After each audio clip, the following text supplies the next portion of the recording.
Very much. Well, let's move from that to the subject of my recent trip to Germany to visit Dr. Reiner Fuellmich in prison.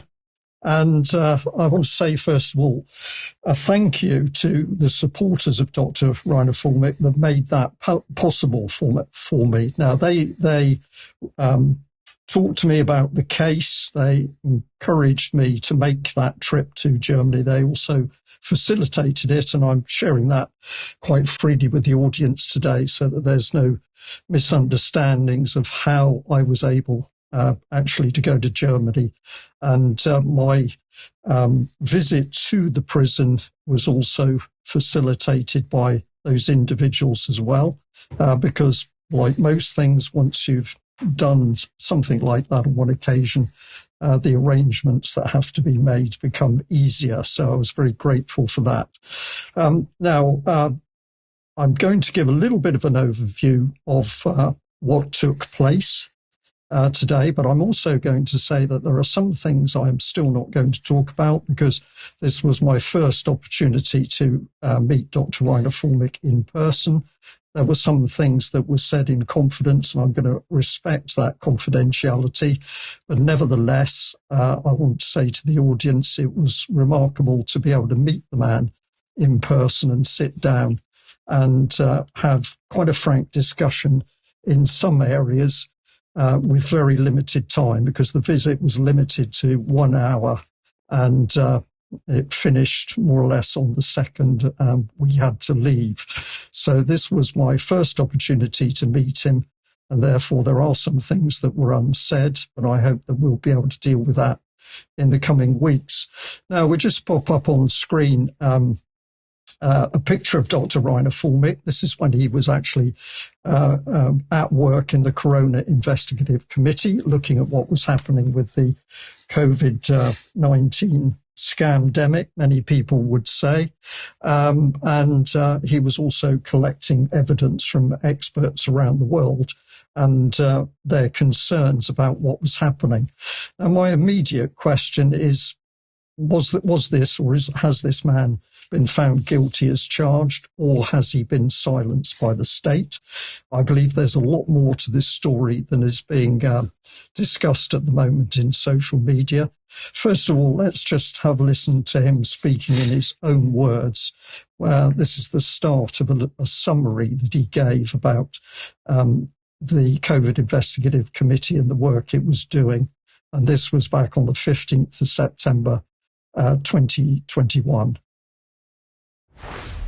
I'm Reiner Fuellmich, and I want to tell you about the results of the investigations of the Berlin Corona Committee to date. I've been working together with my colleagues in my firm as a trial lawyer for 27 years. I'm licensed to practice law in Germany and in California. Until COVID emerged, we exclusively represented consumers and small and medium-sized businesses against global criminal corporations such as Deutsche Bank, VW, and Kühn & Nagel, the world's largest freight carrier.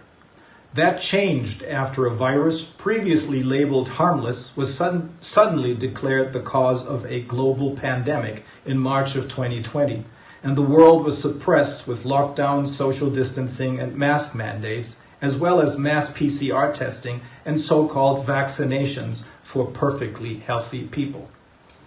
No coherent explanation was ever given for this sudden change of opinion from "don't worry, this is a harmless virus" to "this is a very dangerous virus, many people will die." Instead, the governments and the mainstream media deliberately spread panic. There are several leaked internal documents of the ministries of the interior in various countries that prove this targeted fear-mongering. This was done by a worldwide lockstep approach of continuously blasting out the alleged danger of the alleged new virus via the mainstream media. In order to make this horror story credible, it was emphasized with horrific images from Bergamo, Italy, and New York, among other places. This was to suggest to everyone that there was every reason to panic.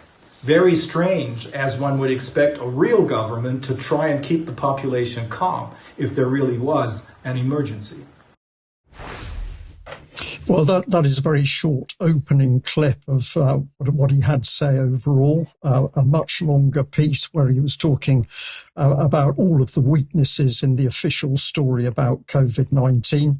And it has to be said, as a result of him speaking out, he was able to gather a really extraordinary base of experts, some of them medical, some of them scientists, but well-qualified individuals who were prepared to stand alongside him and warn about what they regarded as huge weaknesses in the official COVID-19 policy. So this was a very laudable piece of work by Dr. Reiner Fuellmich. And of course, he also warned about effectively the use of applied political psychology in order to make people more fearful of what was happening. And we know that was so they could be more easily controlled. So for people who don't know anything about Dr. Reiner Fuellmich, this was a tiny part of the work that he did in order to alert people to the sheer horrors. And of course, during that period, UK column, largely through the efforts of Mike Robinson and a behind-the-scenes team, took evidence from the UK's MHRA, Medicines and Health Regulation Authority, and it was their statistics which showed the scale of the damage to people who'd taken a vaccine. So that is still available on the UK column website as part of a database on the so-called yellow card system. But if Dr. Reiner Fuellmich was warning at a sort of on a world platform about what was happening, the UK column produced some unique national statistics about the sheer damage the vaccines were doing to the population in UK. So there's some synergy there. Now we just pop up on screen a little video clip of the start to my visit to see Dr. Reiner Fuellmich. So I started off in Bremen, Germany, and I was able to travel from this really delightful town to the east of the country. I think I said originally about 25 miles. 25 kilometers. I should have said 125 kilometers. But a really beautiful city. Contrast it with arrival at Bremervoorde prison. This is the modern prison, which Dr. Reiner Fuellmich is incarcerated.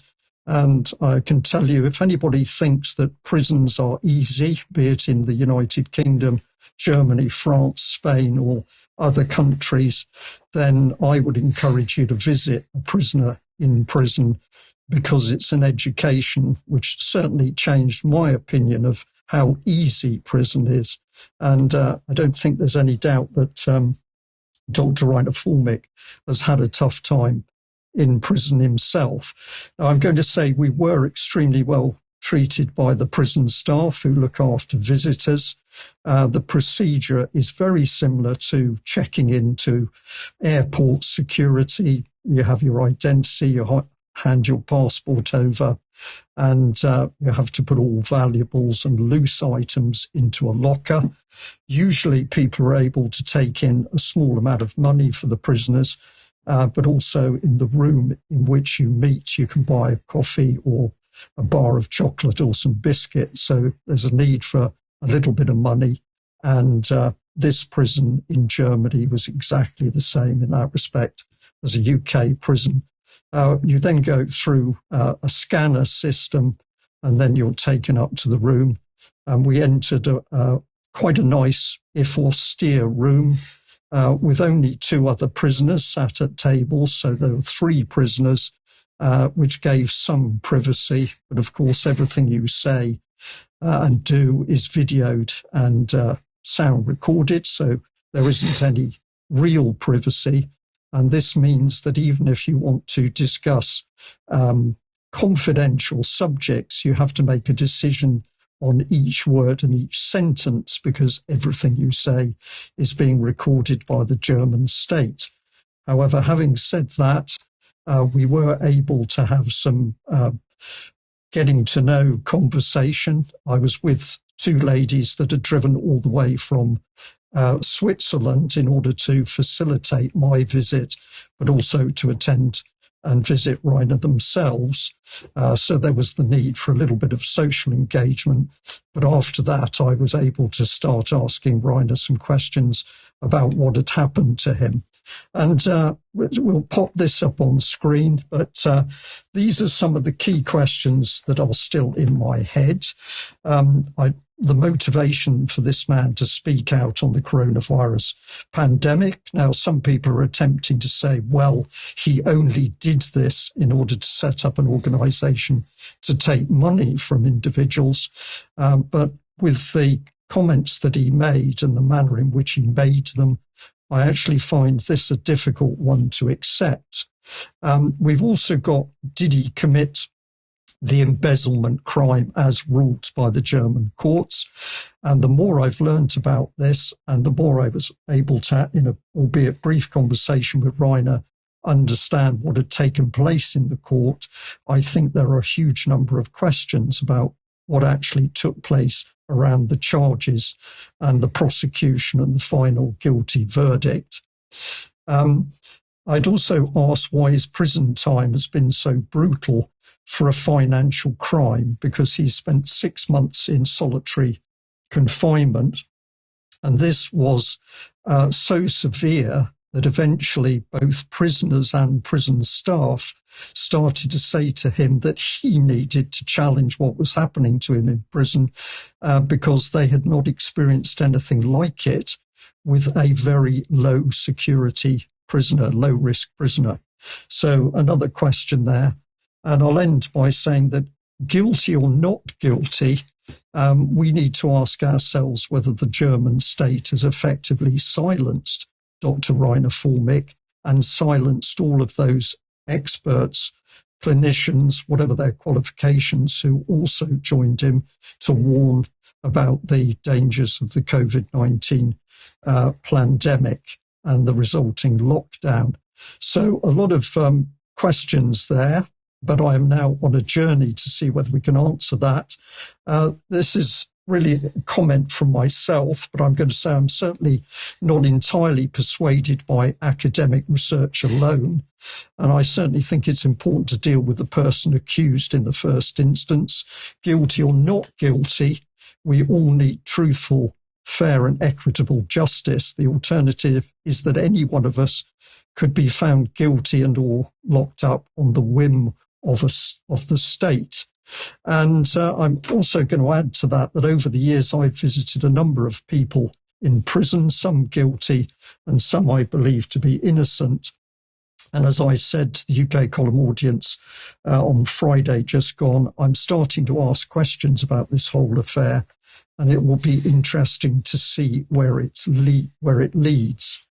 And I'll end by thanking the two ladies, Seba and Maria, who drove 580 miles from Switzerland in order not only to see Reiner themselves, but to facilitate a visit by myself into the prison. And I now feel, yes, I've met the man, I've been able to look into his eyes, I've been able to see his reaction when asked questions about what did and did not take place. And my mind at the moment is very much in the position that there are many questions to be answered, not least the fact that this man spent over 2 years in prison with probably another 18 months to serve if his appeal is not successful. So I will report more on this.